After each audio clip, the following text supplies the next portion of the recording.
Have you ever wondered what it would feel like to finally escape the chaos of city life? To find that perfect house where you could breathe again, where silence wasn't a luxury but a given? For most of us, that remains a dream. But for Daichi Nakamura, a 31-year-old software engineer from Tokyo, that dream seemed within reach when he stumbled across a listing that would change his life forever. After years of cramped apartments and sleepless nights filled with the constant hum of traffic, Daichi had saved enough to make his move. He wasn't looking for anything fancy, just space, just quiet, just the chance to wake up without hearing his neighbor's television through paper-thin walls.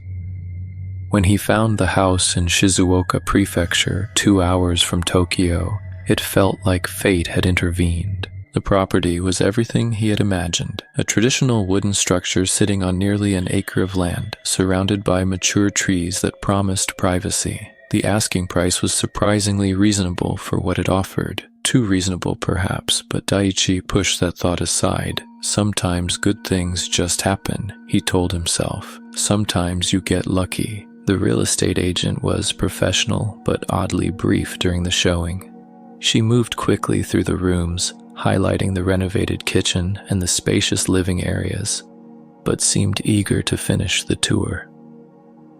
When Daichi asked about the history of the house, she mentioned only that the previous owner had moved to care for elderly relatives. Nothing more, nothing less.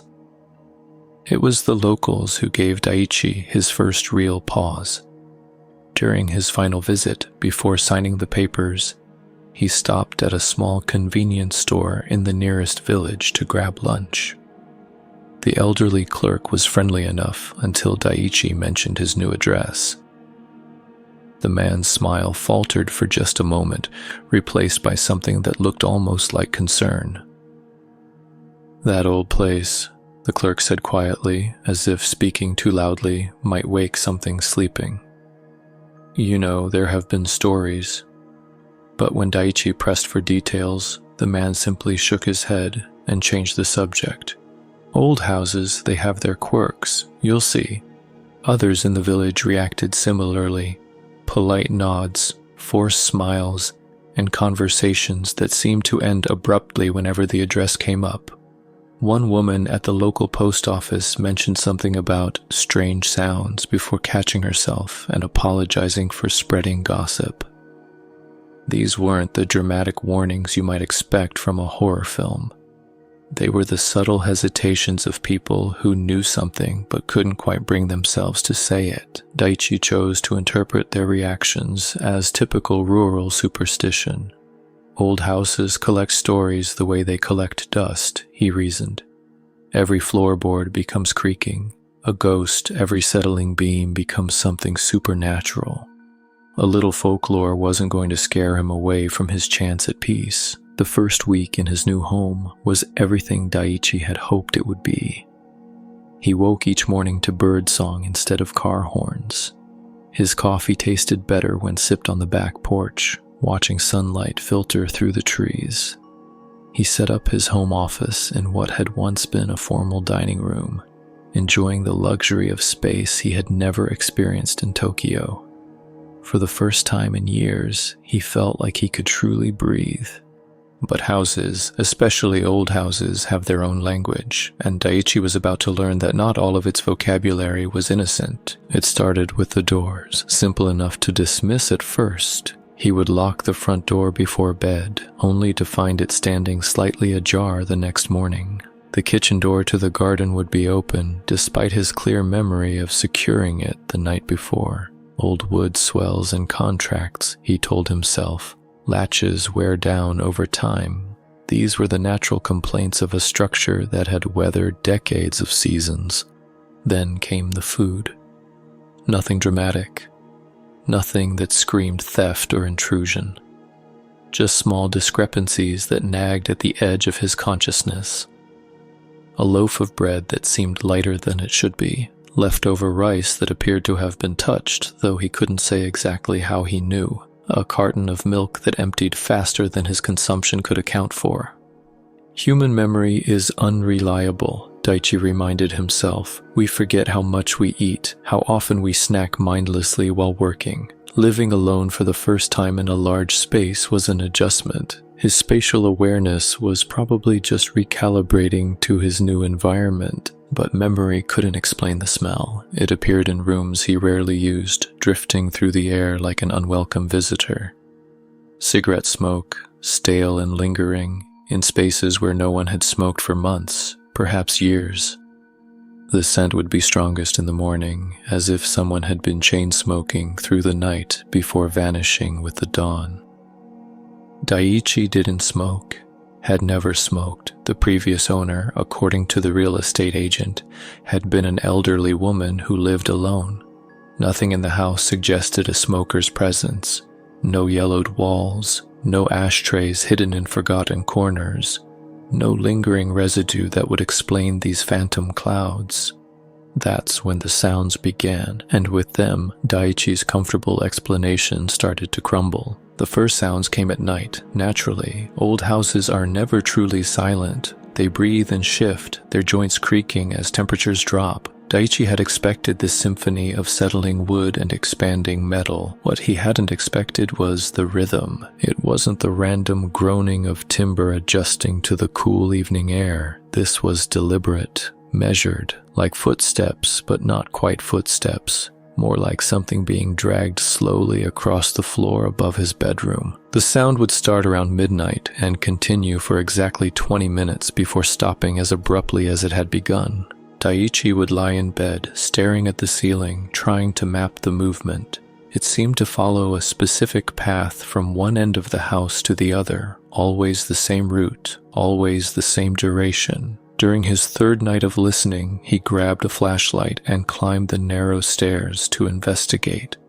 The second floor was exactly as he had left it, empty rooms with dust motes dancing in his flashlight beam. No furniture to drag, no loose floorboards that might explain the sound. The wooden floors were solid beneath his feet, showing no signs of recent disturbance, yet even as he stood there, he could hear it again. Fainter now, but unmistakable, coming from somewhere above where he stood. But there was no third floor. The house was only 2 stories, with a small attic space accessible through a hatch he had never bothered to open. The sound couldn't be coming from up there. Could it? Daichi spent the next day at the local hardware store, purchasing a proper ladder and industrial flashlight. The elderly shopkeeper, the same man who had seemed troubled by Daichi's address, watched him make his selections with growing unease. "Planning some renovations?" the man asked, though his tone suggested he already knew the answer. "Just checking the attic space," Daichi replied. "Making sure everything's secure up there." The shopkeeper's hands stilled on the register keys.